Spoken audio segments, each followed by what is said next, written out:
All right, welcome. You are so close to that exam, I can feel it. This is that final push, right?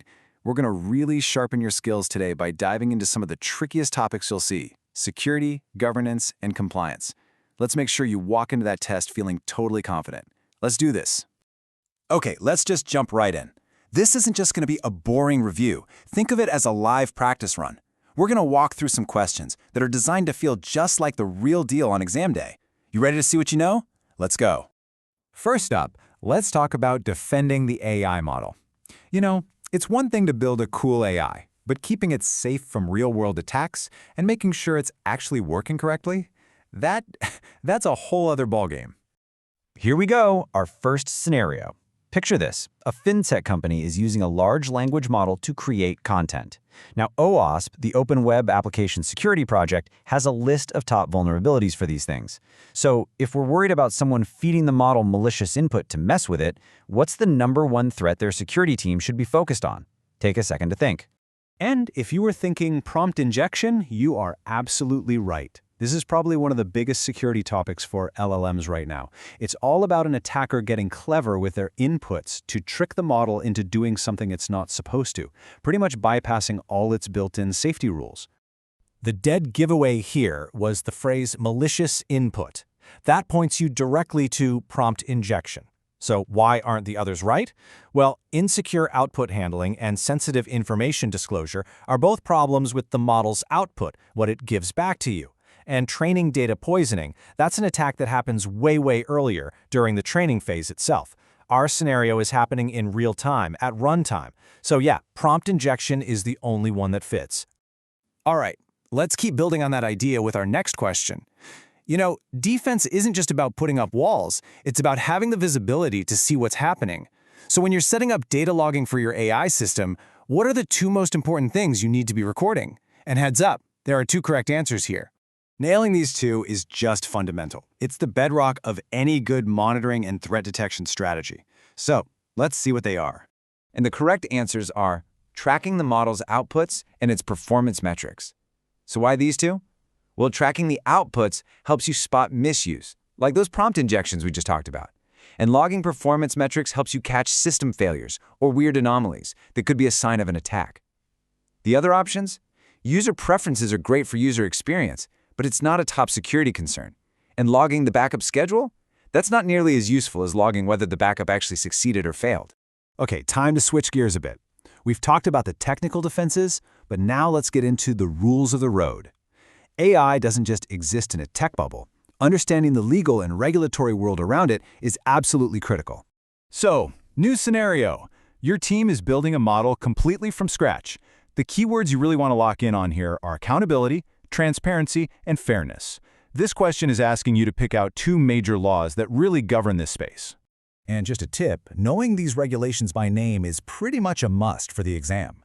They represent huge frameworks for responsible AI. Let's see the 2 correct ones. The correct answers are New York City's law and the big one, the EU's Artificial Intelligence Act.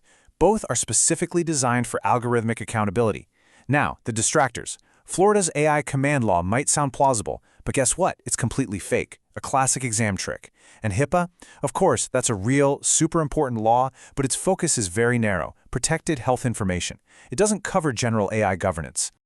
Okay, we're in the final section. Let's bring this all back home and talk about the specific AWS tools you'd actually use to put all these rules into practice. This is where governance theory meets hands-on cloud services.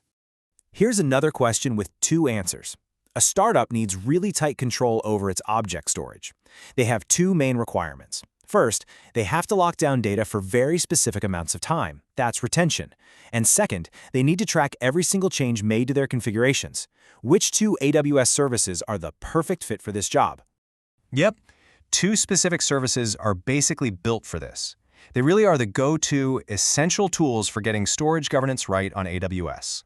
And there they are. For comprehensive configuration tracking, well, the name kind of gives it away. It's AWS Config. For precise retention periods and making data unchangeable, you're looking for Amazon S3 Object Lock. It's so important to know how these are different from the distractors.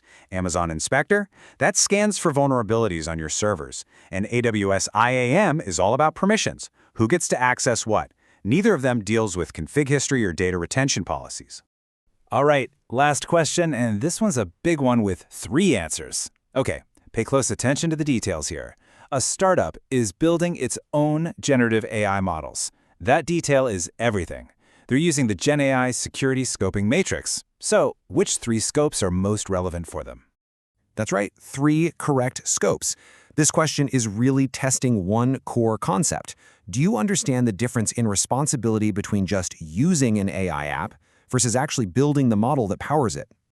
This slide breaks it down perfectly.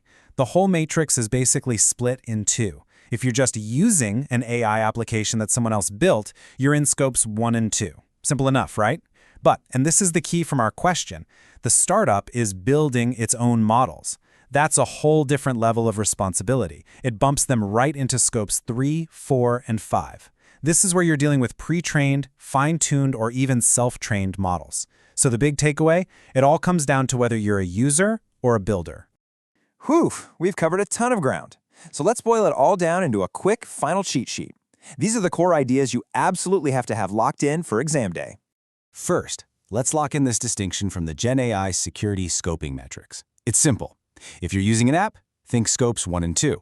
If you're building a model, think scopes 3, 4, and 5. The more responsibility you have, the higher the scope number. Got it?